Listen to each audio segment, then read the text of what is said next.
मैंने ऑब्जर्व किया है स्टूडेंट्स नोट्स को लेके काफ़ी परेशान रहते हैं। इंटरनेट पे वो नोट्स ढूंढते रहते हैं, अपने दोस्तों से नोट्स लेते हैं। Well let me tell you, सबसे इफ़ेक्टिव तरीका है आप अपने नोट्स खुद बनाओ। और इसके दो सबसे बड़े रीज़न हैं। पहला तो ये कि जब आप नोट्स खुद से बनाते हो तो आपको याद रहता है कि आपने क्या कॉन्सेप्ट, क्या थ्योरी पढ़ के उन नोट्स को बनाया है। तो जब आप एग्ज़ाम टाइम से पहले रिवाइज करते हो तो सारे के सारे कॉन्सेप्ट्स आपके दिमाग में फ्रेश हो जाते हैं। और दूसरा, हो सकता है कि आपका लिखने का तरीका आपके फ्रेंड के लिखने के तरीके से डिफरेंट हो। अब अगर आप यू को वी पढ़ लो और एग्जाम में जाके सिली मिस्टेक्स कर दो, then it is going to be very costly for your rank. और कई बार बच्चे मुझसे पूछते हैं कि सर, जब थ्योरी पढ़ता हूँ क्लास के बाद जब क्वेश्चंस लगाता हूँ तो सारे क्वेश्चंस हो जाते हैं, लेकिन एग्जाम में क्वेश्चंस नहीं हो पाते। इसका सीधा सा मतलब ये है कि आपको सही फॉर्मूला सही टाइम पे याद नहीं आ रहा है, या फिर आप फॉर्मूले में सिली मिस्टेक्स कर दे रहे हो, प्लस को माइनस, वेरिएबल में 2 को 3 एंड सो ऑन। तो इसके लिए आपको फॉर्मूला नोट्स बनाने चाहिए। और इससे एक और एडवांटेज होगा, कई बच्चे एग्जाम में जाके फॉर्मूले डिराइव करने लग जाते हैं, पर ऐसा करने से एग्जाम में प्रीशियस टाइम लूज होता है। तो इम्पॉर्टेंट फॉर्मूले आपको याद होने चाहिए, और इसी के लिए हम लोग साथ में मिलके फॉर्मूले नोट्स बनाएंगे। Hello dear students, today let's write down all the important फॉर्मूले for the chapter work, power and energy. Let's quickly start with all the formulae related to work done first. So let me write this down. Work done. सबसे पहले बात करते हैं हम लोग जब force constant है। Alright, so when force is constant, इस केस में आपके पास जो फॉर्मूला है वो काफी सिंपल है। Right, you have work done to be equal to F dot S, where S is obviously the displacement. आप इसको और सिंप्लीफाई कर सकते हो। You can write this as Fs cos theta, where theta is the angle between force and displacement. और ये cos theta factor determine करेगा कि वर्क डन पॉजिटिव होगा, जीरो होगा, या फिर negative. It can take any sign. Right, फिर हम इसकी एक और फॉर्म के बारे में बात करते हैं जो है कंपोनेंट फॉर्म। ये भी कई बार हैंडी होती है। राइट, सो कंपोनेंट फॉर्म में अगर आपको फोर्स वेक्टर नोटेशन में दिया हुआ है और डिस्प्लेसमेंट भी वेक्टर नोटेशन में दिया हुआ है, then when you do the dot product you will get the simple formula Fx Sx plus Fy Sy plus Fz Sz। Right, तो ये हो गए सारे के सारे वर्क डन के फॉर्मूले जब फोर्स है कांस्टेंट। अब जरूरी नहीं है कि फोर्स कांस्टेंट हो, फोर्स वेरिएबल भी हो सकता है। राइट, तो अगला हम आते हैं, if force is variable. Right, तो अगर फोर्स वेरिएबल है तो क्या हो जाएंगे, let's write here F is variable. Okay, इस केस में ऑब्वियसली आपको इंटीग्रेशन का यूज करना होगा। राइट, सो जो वर्क डन का फॉर्मूला है वो बन जाएगा W is equal to integration from initial to final position F dot dr। Right, आप इसको थोड़ा सा और सिंप्लीफाई कर सकते हो। You can write this as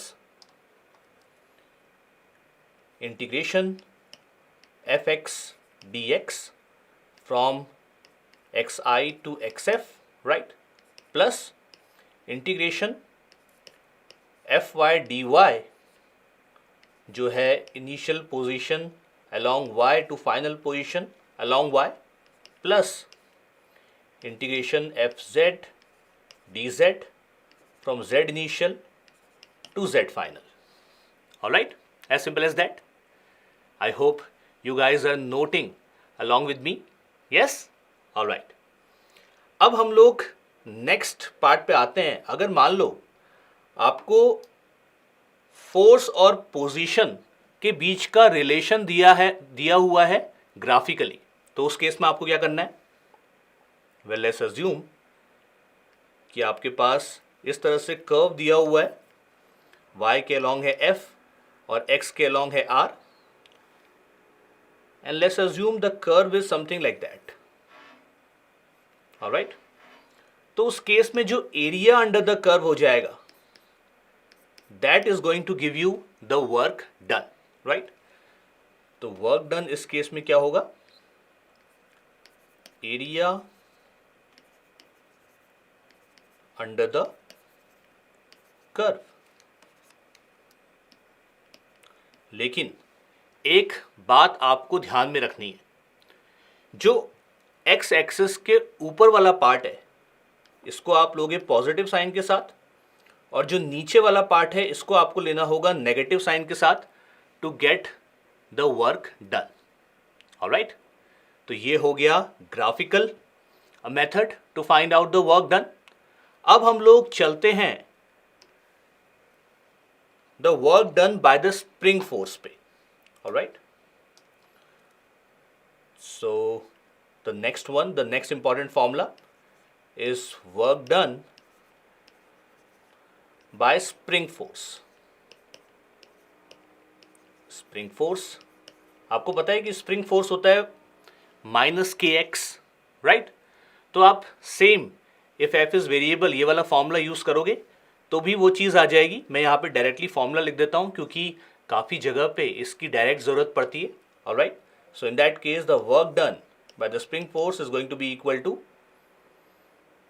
minus half spring constant or the stiffness of the spring K xf square minus xi square, जहां पे xf है फाइनल डिफॉर्मेशन और xi है इनिशियल डिफॉर्मेशन। ऑलराइट, तो ये हो गया हमारा work done bye spring force. अब हम लोग आ जाते हैं इस चैप्टर की one of the most important theorems में, जो है work energy theorem. So let's come to work energy theorem now. Work energy theorem, जिसके according work done by all the forces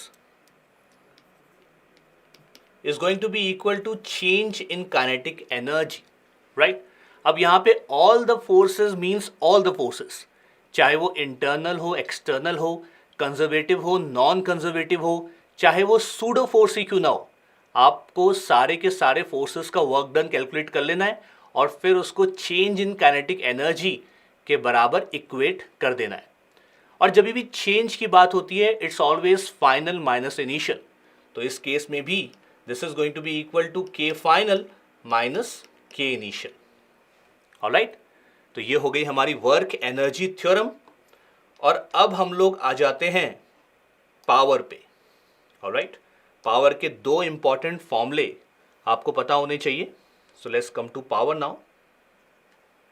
power जिसकी ऐसा यूनिट होती है वॉट, राइट।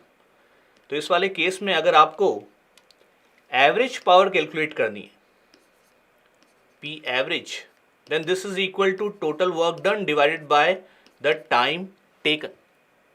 और अगर आपको इंस्टेंटेनियस पावर कैलकुलेट करनी है, P instantaneous, then this is going to be equal to F dot instantaneous velocity at that moment, right? तो ये दो इंपॉर्टेंट फॉर्मूले रिलेटेड टू पावर। अब हम लोग चलते हैं और बात करते हैं the relation between the change in potential energy, work done by the external agent and work done by the internal conservative force। आपको पता होना चाहिए, आप तभी पोटेंशियल एनर्जी डिफाइन कर सकते हो when there is only conservative force involved। वो ग्रेविटेशन फोर्स हो सकता है, इलेक्ट्रोस्टैटिक फोर्स हो सकता है, स्प्रिंग फोर्स हो सकता है, राइट। तो उस केस में सभी फोर्सेस के लिए जो इक्वेशन वैलिड है वो यहां पे लिख देते हैं, right. You have the change in potential energy, alright. the change in potential energy to be equal to positive of work done by the external agent, given that the work is done very slowly, ensuring the acceleration throughout is zero, right? तो उस case में change in potential energy हो जाएगी work done by external agent के बराबर, which is also going to be equal to minus of work done by the internal conservative force. काफ़ी important equation है, आपको पता होना चाहिए ये रिलेशन। ऑलराइट, तो ये हो गया relation between the change in potential energy, work done by external agent and work done by the internal conservative force. अब आगे चलते हैं और हाथों हाथ बात कर लेते हैं कंजर्वेशन ऑफ मैकेनिकल एनर्जी की भी। तो अगर आपके पास सिर्फ कंजर्वेटिव फोर्सेस इन्वॉल्व हैं, ऑलराइट, और कोई भी नॉन कंजर्वेटिव फोर्स नहीं है जिसकी वजह से the work is dissipated as heat और नॉन यूजफुल वर्क, तो उस केस में आप लिख सकते हो the initial potential energy plus initial kinetic energy to be equal to final potential energy plus final kinetic energy. This equation is referred to as the conservation of mechanical energy, right?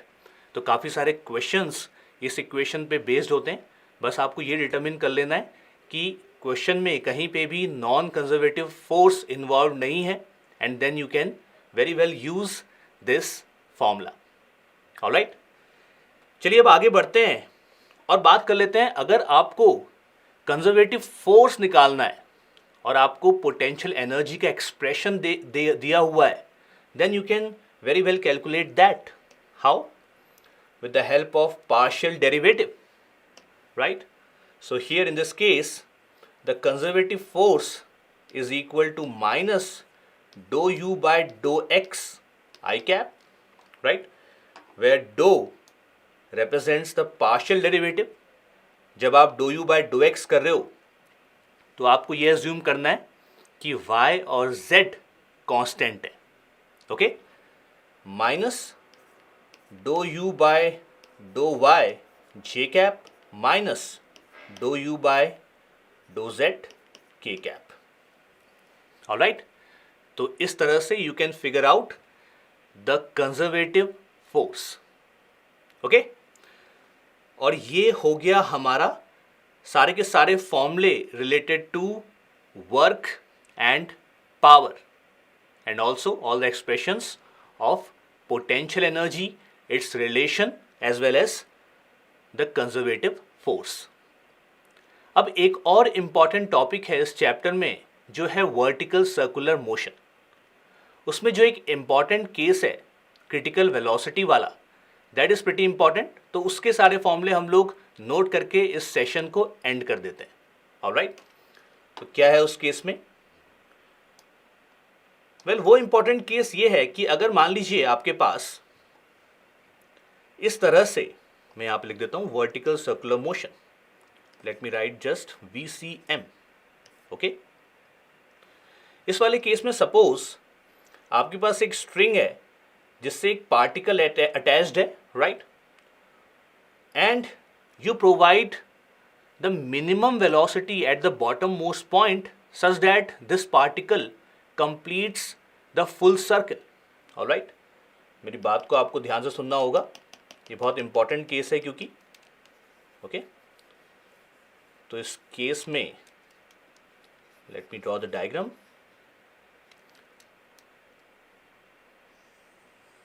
कुछ इस तरह से हो जाएगा, right. Let's say that it's a circle, alright. तो यहाँ पे आप क्या मिनिमम वेलोसिटी दो, let's say this bottom most point is a, such that this particle completes the full circle. Minimum velocity is the keyword, alright. तो मान लेते हैं ये वाली जो पोजीशन है ये है A, this position is let's say B, the topmost point is C and this point just opposite to B is D। तो ये चार इंपॉर्टेंट पॉइंट्स हैं, राइट। अब हम लोग स्पीड और टेंशन इन चारों पॉइंट्स पे नोट डाउन कर लेते हैं, राइट। कई सारे क्वेश्चंस डायरेक्टली इस पे बेस्ड होते हैं। This will save a lot of time for you. तो यहाँ पे जो क्रिटिकल वेलोसिटी है, that is the minimum velocity at the bottom most point A, वो कितनी हो जाती है? VA is equal to under root 5GL, where L obviously is the length of this string, which is also the radius of this circle, right? फिर उसके बाद हम बात करते हैं speed at points B and D. So VB, which is also going to be equal to VD, because the motion is symmetrical, right? This is going to be equal to under root 3GL, okay? And then you have the velocity at the topmost point C, which is under root GL. अब ये फॉर्मूले इस condition को use करके आते हैं कि top most point पे जब ये पार्टिकल पहुंच जाएगा तो उसकी स्पीड तो नॉन जीरो होगी, लेकिन उस पॉइंट पे tension in the string will become zero. Alright, तो जब हम टेंशन की बात करते हैं तो ऑब्वियसली टॉप मोस्ट पॉइंट पे tension is going to be zero, right? The tension at the bottommost point A is going to be equal to 6 mg, where m is the mass of this particle, right? अब बचे ये दोनों points जहां पे obviously tension बराबर होगी, और कितनी होगी? TB is going to be equal to TD, which is 3 mg. All right? अब लगे हाथ ये कंडीशन भी देख लेते हैं कि किस वेलोसिटी की रेंज में पार्टिकल किस तरह का पाथ लेगा। तो अगर बॉटम मोस्ट पॉइंट ए पे, यहां पे लिख देते हैं, अगर बॉटम मोस्ट पॉइंट ए पे जो स्पीड है it is greater than under root 5GL, तब तो पार्टिकल जो है वो कंप्लीट सर्किल कर लेगा। तो यहां पे लिख देते हैं पाथ क्या होगा? कंप्लीट सर्कुलर मोशन या कंप्लीट सर्किल, राइट? इस कंडीशन के लिए। और अगर बॉटम मोस्ट पॉइंट पे जो स्पीड है that is less than under root 5GL but greater than under root 2GL, उस केस में the particle will execute projectile motion, okay? वो पूरा सर्किल कंप्लीट नहीं कर पाएगा, ऑलराइट? प्रोजेक्टाइल मोशन, और स्ट्रिंग जो है वो B से C में कहीं पे स्लैग हो जाएगी, and that is why the path, the trajectory is going to be projectile. और अगर VA is lesser than under root 2GL, in that case the particle will be confined between the points B and D and it will undergo oscillatory motion. Alright, so this is going to be oscillation. And that's it. We are done with all the important formulae of this chapter, which is work, power and energy. Let's see how it looks like. Can you see? हमने work done के सारी formulae लिख लिए यहाँ पे. We also noted down all the formulae related to power as well as the critical case of vertical circular motion. Hope this was helpful. See you next time. Thank you.